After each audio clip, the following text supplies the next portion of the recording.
Another thing that was put out into public that I just want to get your perspective on, I'll say something because I'm close to it, but there was promise to have new UFO hearings that were supposed to happen the week of the 12th, and they didn't happen. The public ones didn't happen.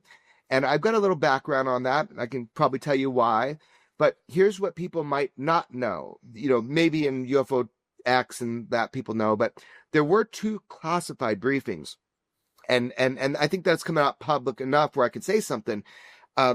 So one of those classified briefings on UAP the week of the 12th was actually in a skiff with David Grush and also Representative Burleson. And AARO was supposed to be informing Representative Burleson and others about the UAP topic. Then you got David Grush sitting there looming over, making sure they don't say something that's not true.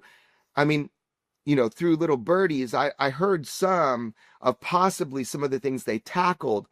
All I got to say is we are so lucky to have someone like David Grush sitting in a room like that so that AARO can't obfuscate, lie, and pretend they're doing something they're not. There's probably conversations going on what types of analysis they were doing to debunk things.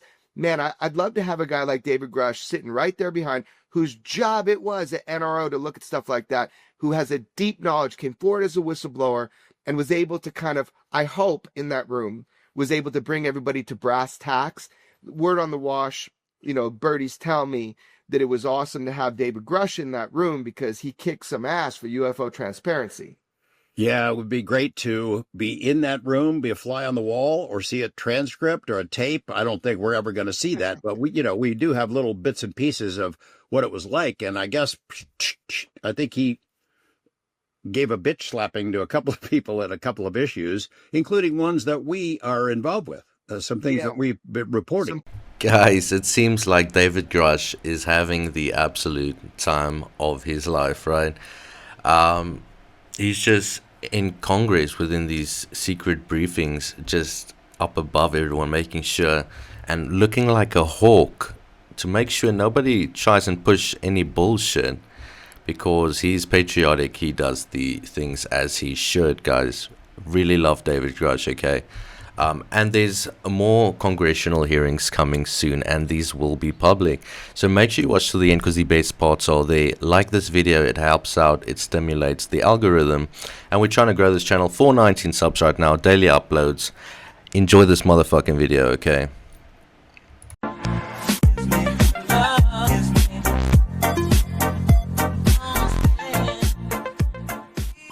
We know a lot of people, and maybe once in a while we got sources inside, right? So it's kind of cool to hear that it was that there was that classified briefing. So that was really cool. The other one, I believe, if I had to guess, I would believe it would have been like Eric Davis, Mike Gold. I would believe that. I don't know for sure, but I would believe that they were in a classified briefing and that they were talking with a whole bunch of members and representatives.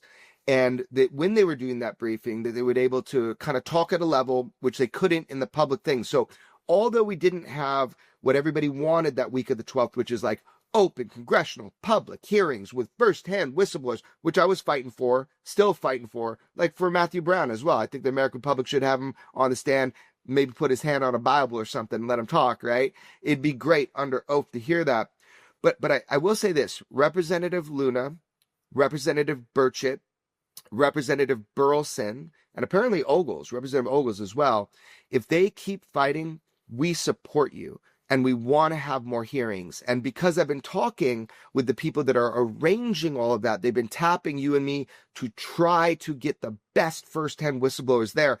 I do, fingers crossed, have hope that in the weeks to come, we're going to have more public hearings from firsthand people, either touch and craft or exposure on the inside directly to the cover-up. So I just want to kind of give people hope that, this is active. The people that I'm talking with, that we're going to get more hearings. Now, how much power those hearings has, that all depends on the quality of the witnesses, not people you can just see on Ancient Aliens, but people that have something to say you haven't heard about before. So I just want people to know I'm fighting really hard to get that to be the case in coordination with members who I trust.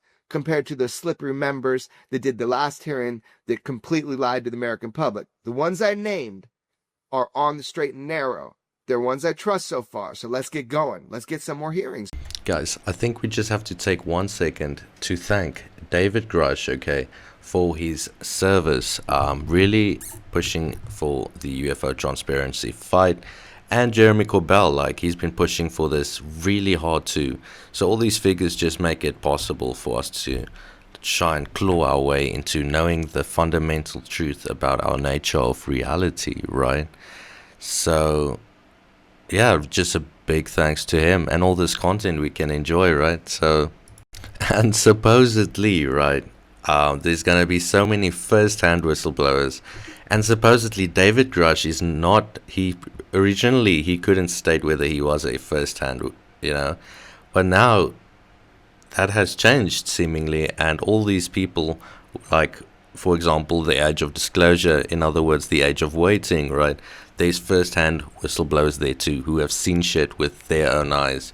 And I think David Grush's boss even mentions this, that he's seen biological things and UFO material with his own eyes. So, well guys, this is really significant and very important, okay? So Jeremy Corbell has gone through the effort of just telling us a few individuals he trusts, okay? And Jeremy vets so much, he does it so well. He protects witnesses when they do not want to protect themselves, right? And yeah, those are usually the right call to make. And yeah, he releases these names to let us know from his perspective, and this is really helpful to use and have in mind about the trusted individuals. Absolutely, right? Representative Luna, Representative Burchett, Representative Burleson, and apparently Ogles, Representative Ogles as well. So this is really interesting. Nancy Mace was not mentioned on this trusted list, and she led a few of these congressional hearings. So what kind of inner conflict is happening inside the congressional, halls? You're such a I'm a sick fuck, I like a quick fuck. I'm a sick fuck, I like a quick fuck. I'm a sick fuck, I like a quick fuck. I'm a sick fuck, I like a quick fuck. I'm a sick fuck, I like a quick fuck. I like my dick suck, I buy you a sick truck. I buy you some new tits, I get you that nip tuck. How you start a family, the condom slipped up. I'm a sick fuck, I'm inappropriate. I like hearing stories, I like that hoe shit. I wanna hear more shit, I like the hoe shit. Send me some more shit, you trifling hoe bitch.